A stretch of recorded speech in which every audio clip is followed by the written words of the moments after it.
La reparación, en el caso de los dos hombres, los dos principales factores de los afrodescendientes es la invisibilidad y el silencio. Silencio que conocemos y que no podemos explicar mucho con respecto a por qué ocurre. Hay mucho silencio con respecto a la esclavitud. Son condiciones económicas. La invisibilidad es social, política y económica. Ahora, un nuevo desarrollo nos ha dado la oportunidad de revisar la idea de reparación. Da una dimensión más grande de la parte política. Es la noción del crimen contra la humanidad. Como saben, en declaraciones y conferencias se han indicado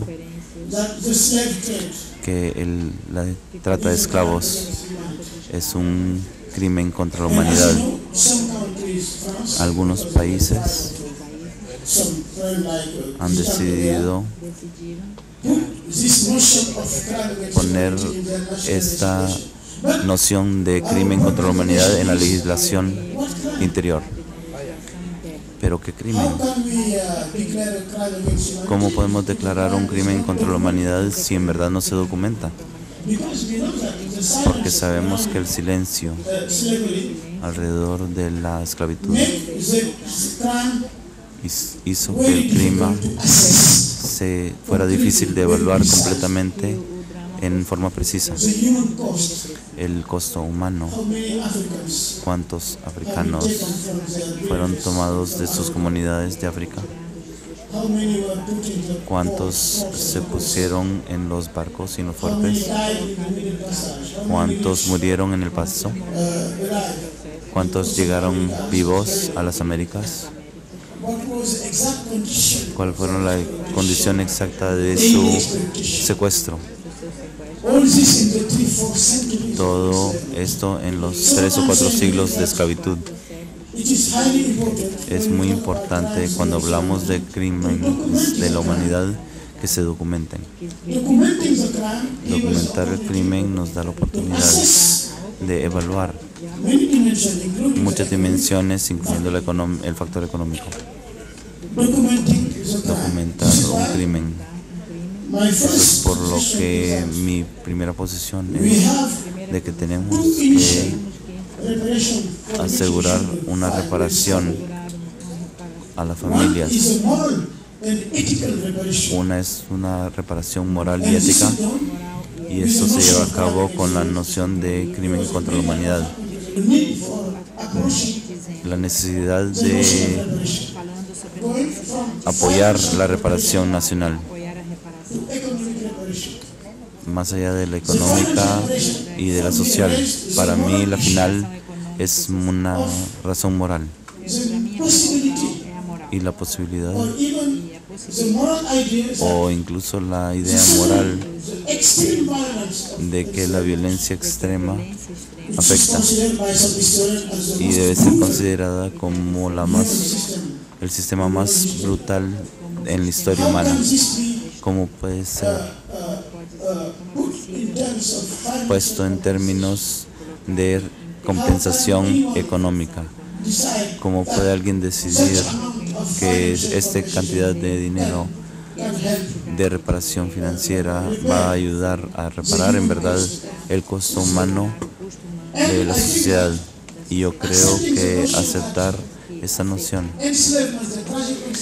de que la esclavitud es trágica y en verdad esto limita con respecto a la parte económica. Y básicamente nos lleva con respecto a los jefes y lo que recibieron. El sistema estaba basado en la noción de que todo puede ser financieramente evaluado y tratado, de que los humanos y todo tiene un significado financiero y una noción e implicación financiera. Es esta pequeña visión de humanidad que en verdad es difícil de aceptar. Entonces mi propósito aquí es tocar lo que yo llamo reparación económica, significando que después de que la reparación ética y los crímenes contra la humanidad, de una vez que están documentados, vaya a la reparación educativa, enseñarle a todo el mundo lo que pasó, incluir en el desarrollo mundial con respecto a las deudas, el rol fundamental de la esclavitud, en forma que algunos lugares del mundo lo puedan documentar también. Deberíamos de llamar a las economías y a los estudiantes a incluir el factor de la esclavitud en la discusión mundial actual con respecto a deudas y el desarrollo, porque en verdad no es algo que viene del cosmos, simplemente pasó,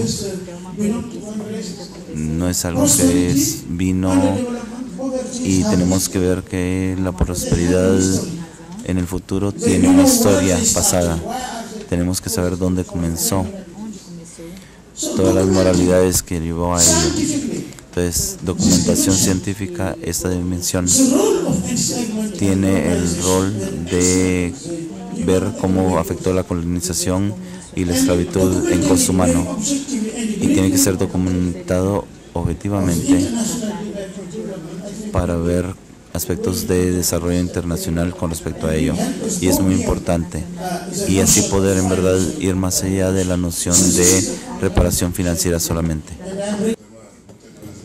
Las organizaciones nacionales, junto a las redes regionales y subregionales, han logrado avances importantes en lo que respecta a la instalación en las agendas públicas de la demanda y necesidades de la población afrodescendiente, en especial en lo que respecta a la visibilización estadística, la lucha por el acceso igualitario a la educación, la defensa de la herencia cultural, la participación política, el derecho colectivo a la tierra y por el reconocimiento de sociedades multiculturales, multirraciales y pluriétnicas.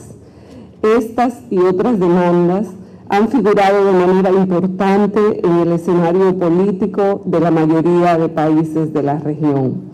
No cabe duda de que hemos avanzado en la causa de los y las afrodescendientes, a pesar de la resistencia de muchos de nuestros estados a asumir compromisos reales que permitan revolucionar la realidad de exclusión social que viven los y las afrodescendientes. Estos avances se pueden valorar a través de la cantidad de países donde se han definido mecanismos estatales para coordinar las políticas hacia la población afrodescendiente, el número de países donde se han definido medidas para mejorar los sistemas estadísticos y países donde se han adoptado medidas de acción afirmativas. Una evidencia contundente de estos avances es sin dudas la declaración del año de los y las afrodescendientes. En materia de políticas públicas, juegan un papel central el marco jurídico y normativo sobre el cual se cobijan las políticas y los marcos institucionales que sirven como entes rectores y de promoción y canalización de las mismas. Además de los marcadores de la realidad, las evidencias, me refiero a las estadísticas y los datos. En ese orden adquieren trascendencia para medir cuánto hemos avanzado la creación de mecanismos estatales encargados de las políticas públicas para la población afrodescendiente, como son la creación de la Secretaría Especial de Políticas de Promoción de Igualdad Racial en Brasil, la Dirección de Comunidades Negras Afrocolombianas, Raizales y Palenqueras en Colombia, la Comisión de Educación e Inclusión de Estudios Afrocostarricenses, la Corporación para el Desarrollo Afroecuatoriano, el Consejo Nacional de la Etnia Negra, entre otros. Estas entidades en sí mismas constituyen un importante avance, pero inmediatamente viene la pregunta: ¿cuán eficaces han sido estos mecanismos para avanzar la agenda afrodescendiente? Y el análisis de los mismos muestra que su contribución es precaria, porque han sido mecanismos que se han creado con poco poder político dentro de la burocracia estatal, sin un presupuesto adecuado y sin un mandato vinculante para el aparato estatal. Los organismos internacionales son instancias claves para denunciar las violaciones de los estados a los compromisos adquiridos en materia de derechos humanos y políticas públicas para afrodescendientes, al tiempo que la jurisprudencia internacional constituye un recurso valioso para sustentar demandas de políticas públicas encaminadas a subvertir la marginación y la exclusión social. En ese orden, Durban constituye un activo que debemos retomar con fuerzas. Constituye el principal compromiso en materia de políticas públicas asumido por la mayoría de nuestros estados. Nuestro desafío en este sentido es cómo aprovechar mejor de las oportunidades que ofrecen estas instancias y compromisos internacionales para avanzar en nuestra agenda. La ampliación del acceso a la educación de calidad para los afrodescendientes no es solo una condición sine qua non para el desarrollo económico, sino también para el desarrollo político y el avance de los procesos de ciudadanización.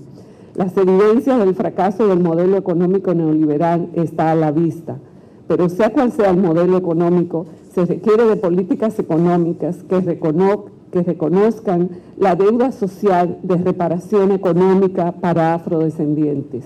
De ahí la importancia de seguir empujando políticas que retribuyan el derecho colectivo a la tierra y a la biodiversidad. Se requiere seguir impulsando la creación y el fortalecimiento de mecanismos estatales para la rectoría, promoción e implementación de políticas públicas para afrodescendientes, pero con poder político y con los recursos financieros que les permitan avanzar la agenda afrodescendiente e implementar políticas públicas orientadas a cumplir con los mandatos y compromisos para eliminar las barreras económicas, políticas, sociales y culturales que dificultan a la población afrodescendiente el disfrute de sus derechos y acceder a los beneficios del desarrollo. No está sujeto a discusión el impacto diferenciado de la exclusión, discriminación y la marginación social entre mujeres y hombres afrodescendientes. De ahí la trascendencia de que los estados definan políticas públicas género sensitivas y de que al interior de las organizaciones, redes y movimientos sociales afrodescendientes de la región se profundice el trabajo para enfrentar el sexismo existente a lo interno. Los estados son los responsables de diseñar e implementar las políticas públicas para la población afrodescendiente, pero que los estados cumplan o no con esta responsabilidad está asociado a nuestra capacidad como movimientos sociales, redes, organizaciones y articulaciones de incidir en los mismos. Nuestra capacidad de movilización, de construir consensos, de reconocimiento de liderazgos, de superar la autorreferencia, de hacer interlocución y sinergia con otros movimientos sociales y actores.